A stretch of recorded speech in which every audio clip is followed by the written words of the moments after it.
Thank you very much, and it's an honor to be here, and with the dear colleagues, Mr. Vladimir, President of AIIB, Senior Vice President of African Development Bank, and all other colleagues. Absolutely, partnerships and collaboration are key.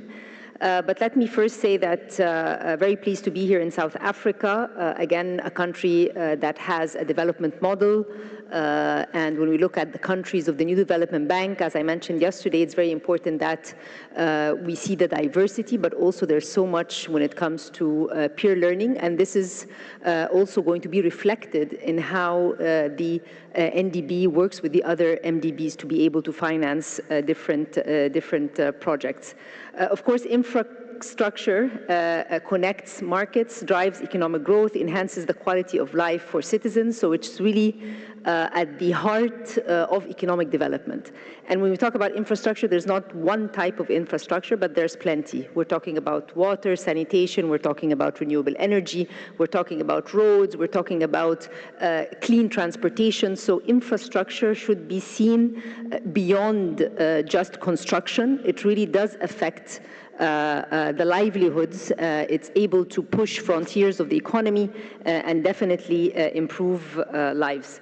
Nonetheless, as countries are growing and as the needs are growing, so does the needs for investing in infrastructure. Just to give a few numbers, the infrastructure financing gap in Africa alone estimated to be around $100 billion per year. And again, the public resources are not enough. When we take a look at, for example, sub-Saharan Africa, the needs are close to 7% of GDP.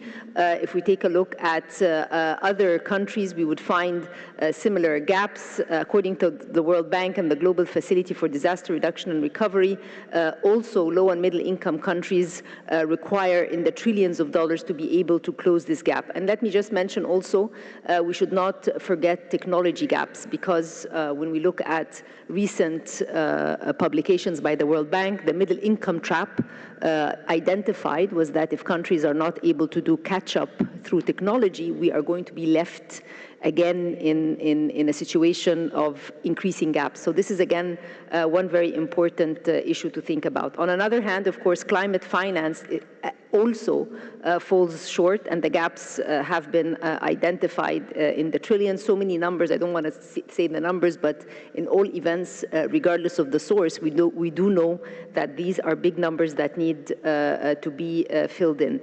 Also, there is stark realities imposed by climate crises. Again, when we take a look at those who are emitting the green gas emissions versus those who have caused them in the past, we do see that as a very important and significant disparity, which many MDBs have been trying to help with this, particularly in the African continent. Also, in order to attract and sustain investments in climate resilient projects, this requires significant effort. The MDBs, governments, private sector, and now we're talking about philanthropy. Any items of finance that can de-risk private sector engagement, extremely important. And that's why seeing NDB, AIIB, African Development Bank at senior levels together means that this message of trying to finance and reduce cost is very not just important, but it is finding solutions to do this. What we have done in Egypt is to try and identify some of the solutions to this. And given that we hosted COP27, we put together with the African Development Bank and many other of our partners the Sharm el-Sheikh Guidebook for Just Financing, giving a definition of just financing, 12 guiding principles. How can we be able to, again, help developing countries in the right towards equitable paths of development, but at the same time also try and make sure that climate ambition is identified. And then the key point here is not just the quantity of finance, but the quality of finance. And that's why I'm very happy to see institutions that are able to push technical assistance and capacity building, because you need to protect that finance will become sustainable, not just one project and then we leave, but how can countries continue to mobilize finance because the needs continue as well. And this is something that, again, I hope the different IFIs and MDBs think about. It's not just about finishing a project, but actually laying the foundation for countries to be able to be convincing in trying to do one project after the other, be it from domestic resources, be it from crowding in private investments or the concessional finance. So this is, again, one of the key items that we try to put out there, the quantity and quality of financing. The other very important aspect, and I talked about it a little bit yesterday, that it is very key that country ownership takes center stage, and country ownership takes center stage through strategies. I think our colleague, when you were mentioning this session, you said strategies are very, very important.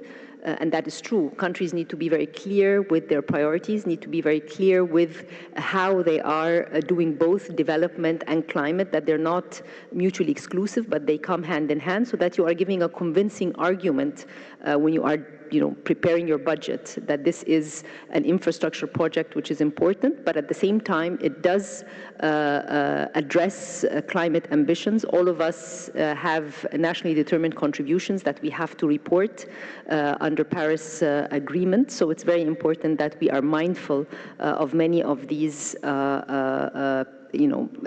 responsibilities and requirements, but also the pledges that are made by MDBs or by the developed world through the MDBs also need to be honored. So this is another important aspect, and I am very happy that when I look at AIIB, I look at the African Development Bank, New Development Bank, these concessional financing pockets and innovative tools that are coming along are a way to show how pledges go into implementation. And it's very important to do this because as you're going from one COP to the other COP, it's not just about coming up with a new number, but showing how the existing pocket of financing made its way to countries. This is where the lessons need to be learned. Also, if there are certain projects where grant component came to de-risk private sector, we need to be more vocal about showing these examples to give hope that we can move forward. I want to conclude with 2 points, and I mentioned this also yesterday. When we talk about BRICS countries, and the NDB is considered to be the BRICS bank, it is very key that we think about ways to operationalize investments flowing between the countries of BRICS.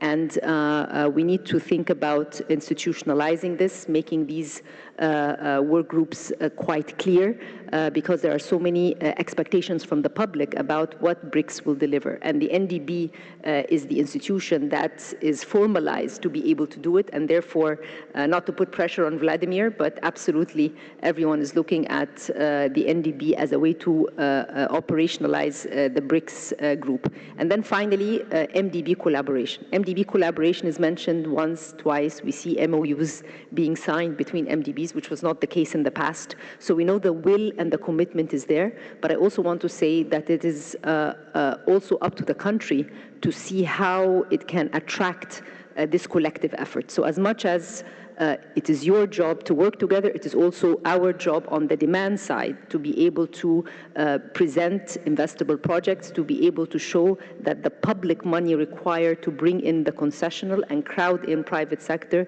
is transparent, is well communicated, and that there's a pipeline. So there's also not just to say the pressure is on you, but the pressure is also on the countryside. So anyway, this is a dialogue which I believe is happening, has been happening, but I think from in the different meetings that we participate in, it's very important to give practical operational examples, maybe not on the stage, but in the work groups that happen at the technical level between the MDBs. We have very successful examples with AIIB, with the African Development Bank, with the World Bank, where they have worked together, not just on projects, on budget support, on sovereign instruments, which help, again, lower the cost of financing for the country. Many, many important examples. So I do hope that what we have done successfully together, we continue, but also showcase for other countries as well.